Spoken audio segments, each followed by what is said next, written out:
Ayan mga Diyas, katatapos na natin sa Wave 100. Mayroon naman tayong ayusin dito na Honda Beat na FI. Sabi na may-ari, ayaw na umandar at walang ilaw yung kanyang dashboard. Basic tips kung paano siya i-troubleshoot. Kapag sa mga FI, madali lang itong i-troubleshoot kapag walang ilaw yung kanyang panel board. First nating tingnan yung kanyang battery. So dito mga Diyas, ayan, shoutout muna kay boss. Sa gusto magpagawa, punta lang kayo dito sa Summit Ford Motor Parts.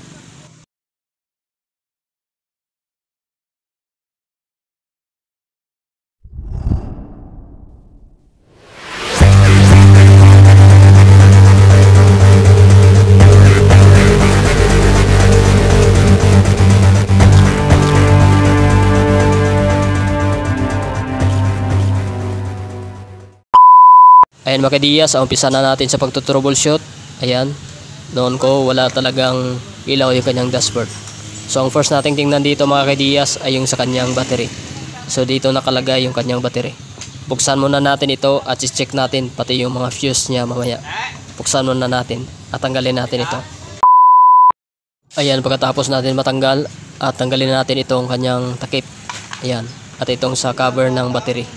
So dito may guide naman kayo mga Diyas about dito sa mga fuse. Merong relay dyan, dalawang relay. At sa ating main fuse, ayan, sa ating ECU. At yung kanyang backup. At meron pa yan dito, ayan, may mga fuse yan dyan. So i-check natin yan isa-isa mamaya. So unang-una, ang i-check natin yung kanyang battery. So ayan yung mga guide. Meron niya mga guide yung ating fuse, kung ilang amperes yung ating ilagay. So tanggalin muna natin. Ayan mga Diyas, i-check natin. Gamitan natin ng test light. Tingnan natin kung meron pang laman yung kanyang battery.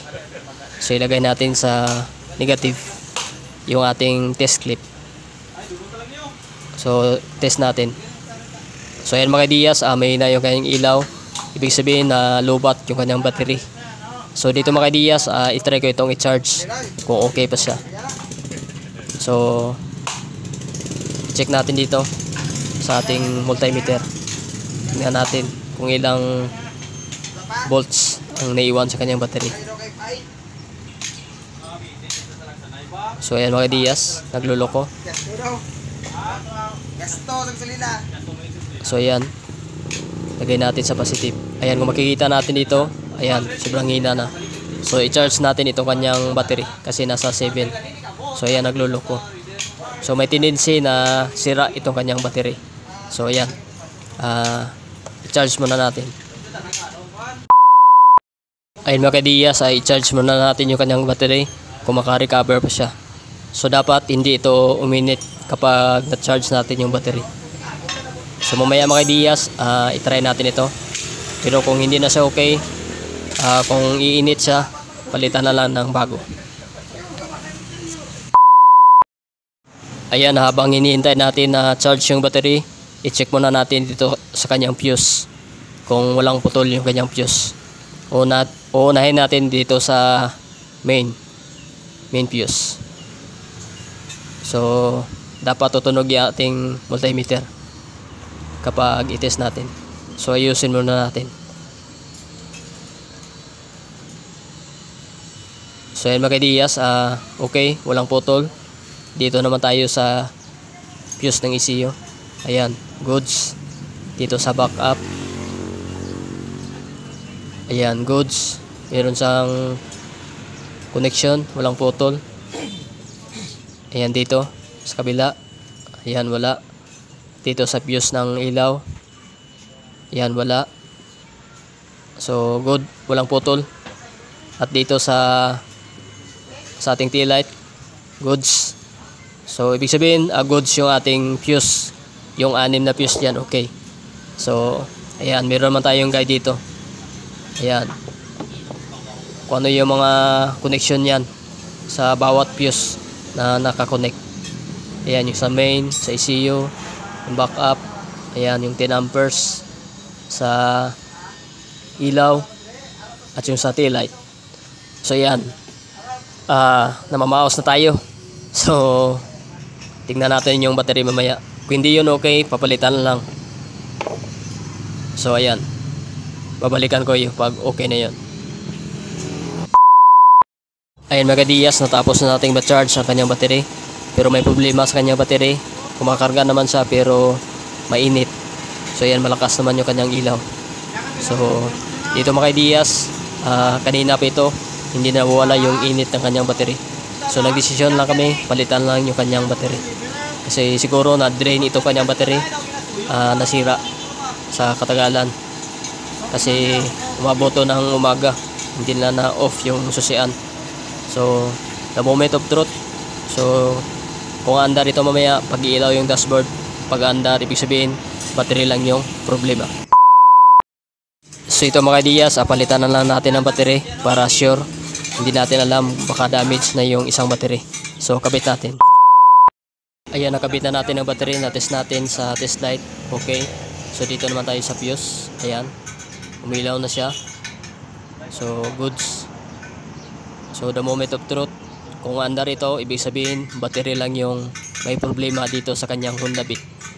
So ilaw lang yung mga fuse na pula dyan sa ilaw at light kapag i-on yung susian. So ito i-pandarin na natin.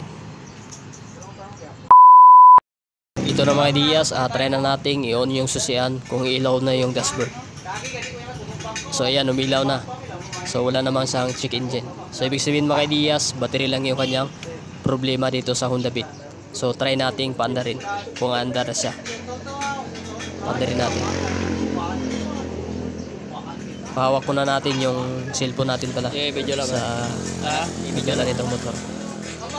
So pahawak natin.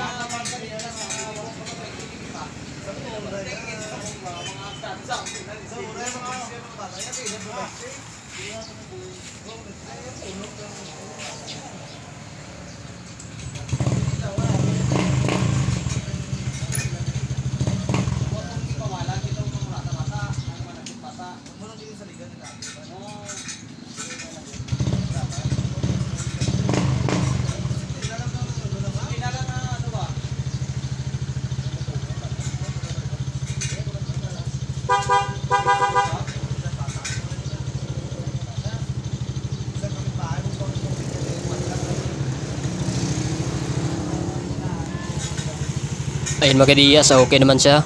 So wala sang check engine, okay lahat sa busina, signal light at yung kanyang auxiliary light. So okay naman. So ang problema lang mga Diyas ay yung kanyang battery.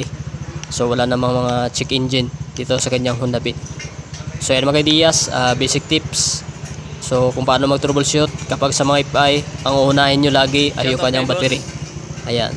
So ayan, shoutout kay boss na symbol sa i-align pa natin yan mamaya pagkatapos nitong Honda Beat. Ayan, shoutout sa kasama natin dito. Ayan. So ayan mga Diyas, hanggang dito lang ating video. So about dito sa Honda Beat, kung paano siya troubleshoot, basic na pag troubleshoot. Unahin natin lagi yung battery at i-check yung fuse. So ayan, hanggang dito lang about dito sa Honda Beat. So ayan, bye bye.